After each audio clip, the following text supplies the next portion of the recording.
here's everything you need to know this rush hour of May 8, 2019, Wednesday. I'm Riza Diaz. Let's jumpstart today's rush with the Integrated Bar of the Philippines saying they haven't accepted Peter Advincula alias Bikoy as its client. The IPP also says it has nothing to do with the press conference held by Advincula in its premises. Greg Gregorio with the story. Following yesterday's press conference at the IBP building of Peter Advincula, the Integrated Bar of the Philippines says it did not spearhead the event, nor does it represent Advincula, the man who claims to be Bikoy in the viral Ang Totoong Narcolist videos. In fact, the IBP is now conducting an investigation as to how the press conference pushed through with its name prominently displayed behind Advincula when it was never approved by the board. As far as I'm concerned, I only learned about him yesterday and he's coming. Pangalawa, kami ba ang may custody sa kanya? Hindi po totoo yan. That's beyond our mandate and we don't do that. Siya ho ba ay kliyente nyo na? As of now, hindi pa. There are people who are in charge of different aspects of IBP and we're asking them now to shed light on this. IBP incoming President Domingo Cayaso said they want to find out if there are lapses from anyone in the institution. Advincula reportedly went to lawyer Minerva June Ambrosio, director of the IBP National Center for Legal Aid, and asked for legal assistance. News 5 is still trying to reach Ambrosio. But what's clear according to Cayaso is the fact that Bikoy was never under their protection nor a client under their custody. He said processes are also in place to determine whether Advincula is qualified to be given free legal assistance. Kailangan mahirap ka, walang ibang tumutulong sa iyo o kaya yung ebidensya na, is it corroborated, is it for public interest, and then of course the motivation behind it, are there people, is it a legitimate claim?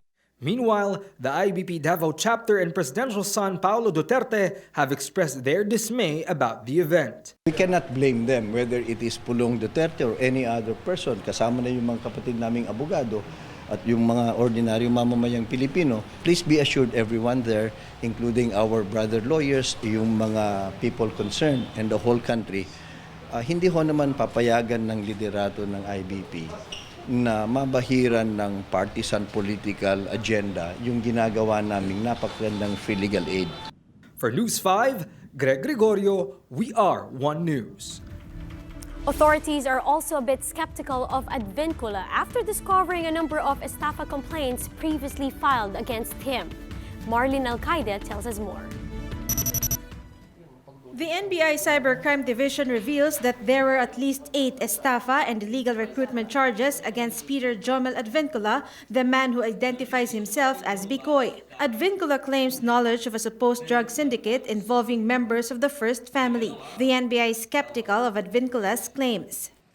Sa dami ng kaso, wala kami nakita na may record siya involving drugs. Either nag-push siya or na-involve siya in any way sa drugs. Basically, pang scamming lang talaga ang activities niya. Based on the records. We have found out that he's been using many aliases. At may mga nakikita na rin kami mga records sa kanya, criminal records sa kanya. Tama yung sinabi niya na may conviction siya at madami pang mga cases against him ang na-file sa iba't ibang lugar ng Pilipinas at iba't ibang korte.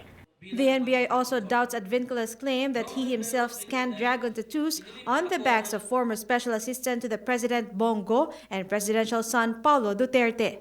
Can you really imprint a barcode or QR code to someone's skin? Napakahirap yata yun. Masyadong cinematic at the same time, parang hindi makatotohanan. Hindi kasi mag-effect yung barcode readers natin. Pag nasa skin kasi uneven ang surface. To shed light on the matter, the NBI plans on sending a subpoena to Advincula to get his side. The PNP, for its part, doubts Advincula's real identity. Well, number one, talagang mukhang magaling siyang mukhang magaling siyang mangestapa, no? At magaling siyang most probably magsalita. You could just imagine you'll be charged for large-scale recruitment. Ibig sabihin, ang dami niyang naloko. We found out that he is a former seminarian. Kaya baka ginagamit din niya yon para maloko yung mga tao. Advincula was sentenced to 10 years of imprisonment due to large-scale illegal recruitment, but his sentence was shortened to 6 years for showing good behavior. The PNP continues its profiling of Advincula to know if he is indeed Bikoy. Pulong Duterte is now challenging Advincula to file charges against him. Presidential spokesperson Salvador Panelo also casted doubt on Advincula's credibility. Even yung kanyang threat na sinasabing against his life, that's a pretended act. Obvious naman na. Sino magte-threaten sa kanya? Hindi nga kilala. Ngayon siya lumabas, suddenly bigla siyang na-threaten. The NBI has clarified that Bikoy's testimony won't affect Rodel Jaime's case. Authorities are now looking at 2 persons of interest, among them a person who is believed to have contact with Bikoy. Senator Panfilo Lacson confirms that Senate has sent an invitation to Bikoy through the Integrated Bar of the Philippines for a possible Senate inquiry. For News 5, Marlene Alcaide, we are One News. And speaking of skepticism, a consumer group is now questioning the Trade Department's decision to approve price hikes of some commodities. That's after the country's inflation eases for the 6th straight month in April. Bim Santos with a full report. Inflation further eased in April on the back of continued slowdown in the increase of food prices. Inflation last month cooled to 3%, the lowest rate since January 2018. According to data from the Philippine Statistics Authority. The April rate is also lower from the 3% in March and the 4.5% in April of last year. Last month was also the 6th consecutive month of decline after inflation hit a 9-year high of 6.7% last September to October. The year-to-date inflation average of 3.6% is also well within the 2 to 4% target range of the Bangko Sentral ng Pilipinas. Food inflation, which corners the biggest weight in the inflation basket, further slowed down last month. At least with the lower inflation rates food, I think it's more mas nabibili nila ang pagkain na kailangan nila, especially the basic need. In a statement, Bangko Sentral ng Pilipinas Governor Benjamin Jocno noted possible sources of upside pressures, such as the continued increase in global crude oil prices and the possibility of a prolonged El Nino. Downside risks, on the other hand, is a weakening of the global economic environment. Socioeconomic Planning Secretary Ernesto Pernia said the April inflation validates government efforts to stabilize prices. Meanwhile, the Trade Department said they have okayed price increase for some processed and manufactured items such as instant noodles, canned goods, condiments, and soap, to reflect an increase in the cost of raw materials. Hindi na ma-absorb rin ng manufacturers yung nagtataas ang increase. And if you will remember, may price hold off tayo last year, September to December 2018. Ito yung 3 months na pinakiusapan natin ng manufacturers na huwag gumalaw ng presyo. So, yung mga pending requests nila ng December, meron tayong mga na-adjust. In a statement, a consumer group said the price increase is inconsistent with slowing inflation and urged the DTI to mandate a price reduction. The DTI, however, said that prices are determined by manufacturing costs. Bim Santos, we are One News. Here are the biggest stories from the dailies. Aside from easing inflation, here's another reprieve for Filipinos. Meralco has cut its rates by about 28 centavos per kilowatt hour this month. For households consuming 200 kilowatt hours per month, this adjustment spells a 55 peso decrease in your monthly bills. This is mainly due to a lower generation charge linked to the strengthening of the Philippine peso against the US dollar. And more good news for fresh graduates. President Duterte has signed a law waiving fees on government documents issued to first-time job seekers. Now, under the First-Time Job Seekers Assistance Act, newbies in the workforce no longer need to pay fees to obtain their birth certificate, NBI clearance, and the like. And the Comelec says not even an earthquake can stop the elections on Monday, as the poll body assured that it's ready for such a scenario. Comelec spokesperson James Jimenez said they are prepared to secure the vote counting machines and other election-related paraphernalias in case a quake hits the country on election day. He added that if worse comes to worse, the Comelec is studying whether or not to declare a failure of elections. And with just a few days to go till the midterm polls, election watchers in Quezon City observed some minor glitches in the final testing and sealing of vote counting machines in their area. Medyo nagkaroon lang po kami ng problem with the paper jam, saka yung sa pagcast po ng mga ballot paper po dito sa box. Pero other than that, wala naman na po may na-encounter na problema. But the poll body says this is something that they can't handle. Comelec explains that there are measures to address problems in voters' receipts. These receipts contain the names of candidates marked on the ballots, so voters can review their choices before their ballots are turned over to the Board of Election Inspectors.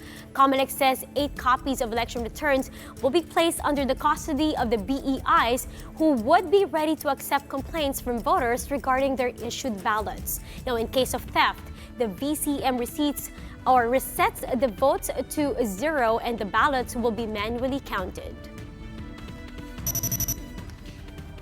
San Juan congressional hopeful Edu Manzano called his disqualification case a clear case of bullying. The Comelec earlier this week canceled Manzano's candidacy due to citizenship issues.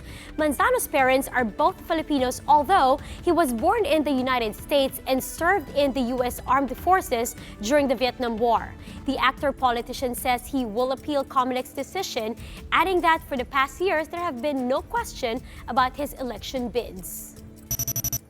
The mere fact alone na nakaboto ko ng 92, 95, tumakbo ko ng 98, tumakbo ko ng 2010, walang kontrobersya, walang question. Ganon din sa 2016. Naniniwala ako talaga, ito ay walang iba kundi pambubuli lamang. The Iglesia ni Cristo has endorsed Manila mayoral candidate Isko Moreno and his running mate incumbent Vice Mayor Honey Lacuna. The local religious sect is due to reveal its endorsements for the national level this week. Catholic charismatic group El Shaddai has released theirs, supporting 14 senatorial bets, a majority of which coming from hugpong ng pagbabago. Isko Moreno, meanwhile, thanked INC for their support and vowed to do a good job with Lacuna should they get elected. Checking in on today's weather forecast. It will still be a cloudy Wednesday due to the low-pressure area spotted west of Sinait, Ilocos Sur. The trough of the LPA will bring scattered rains and thunderstorms all over Luzon. Another LPA east of Apari, Cagayan is being monitored as it is expected to enter the Philippine area of responsibility within today. Now, Weather Bureau Pagasa says it still has low chances of turning into a storm. Cloudy skies and isolated rain showers may also be felt in Visayas and Mindanao due to localized thunderstorms. And finally, let's pay proper tribute to those who served the best looks in this year's Met Gala. Celebrities at the 2019 Met Gala are dressed to the nines for this year's camp theme, which revolved around exaggerated and eccentric pieces. Zendaya transformed into Cinderella, while Cardi B showed up with a dramatic burgundy outfit. Kim Kardashian shimmered when she arrived in a wet look, and Ezra Miller would not be forgotten soon with his trippy makeup, while Katy Perry rocked her chandelier getup. Now, the exhibition called Camp Notes on Fashion was inspired from Susan Sontag's 1964 essay, which defined camp as the love for the unnatural, the artifice, and exaggerations. And that's how the day is shaping up to be this Wednesday, May 8, 2019. Join us again next time for another round of Rush. I'm Riza Diaz. We are One News.